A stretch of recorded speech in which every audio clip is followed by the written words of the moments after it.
আজকের ভিডিওতে আপনাদের এই টুলসগুলোর কাজ আপনাদের দেখাবো। Cut copy paste. Cut copy paste আপনারা অনেকেই পারেন। কোনো কিছু কপি করব, জাস্ট সেটা উপর ক্লিক করে কপিতে একটা ক্লিক করব, এরপর কার্সর যেখানে আমি রাখবো পেস্ট ব্যবহার করলে সেই লেখাটা চলে আসবে। আমরা কাটের কাজটি শিখব। এখান থেকে সিলেক্ট করে কাটে একটা ক্লিক করব, এরপর এখানে কার্সর রেখে আমরা পেস্ট ব্যবহার করলে আমাদের যে লেখাটি ওইখান থেকে কেটে এখানে চলে আসবে। এরপর যে অপশন ফরম্যাট পেইন্টার, ডিজাইনকে কপি করা। তো আমি চাচ্ছি এই ডিজাইনটা, এই লেখাটা আমরা করব। জাস্ট এই লেখার উপর ক্লিক করে ফরম্যাট পেইন্টার একটা ক্লিক করব, এরপর এই লেখাটার উপরে ক্লিক করব। আমার এই লেখাটা এই ডিজাইনে চলে আসছে।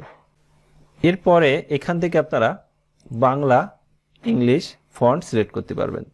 বিভিন্ন প্রকার ডিজাইন আছে, এখান থেকে চেঞ্জ করতে পারবেন।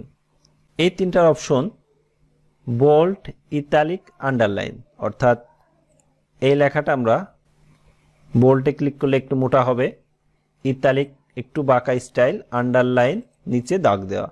এই আন্ডারলাইন আমরা ডাবল আন্ডারলাইন করতে পারবেন এখান থেকে। এরপরে ফন্ট সাইজ, এখান থেকে ফন্ট সাইজটা আমরা বড় করে নিতে পারবো।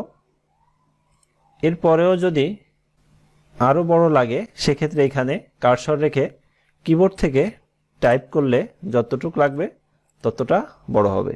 আমি আবার ছোট করে নিই। এটার কাজ সিলেক্ট করে এখান থেকে আমরা অল বর্ডার দিতে পারবো। এটা ফিল কালার, এটা ফন্ট কালার, অর্থাৎ পেজের নিচের অংশ কালার করতে হলে সিলেক্ট করে এইখানে ফিল কালার একটা ক্লিক করে এখান থেকে কালার চুজ করে কালার দিলে এখানে ফিল কালার হবে।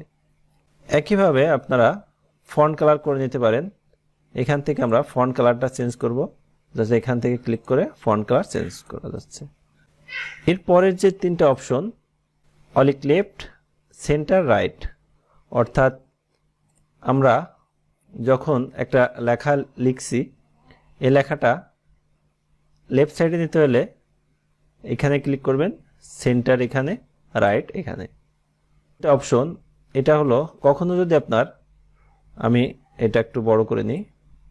এখন এই ঘরটা আমরা অনেক বড় করছি, এখন দেখা যাচ্ছে লেখাটা আমাদের নিচে আছে।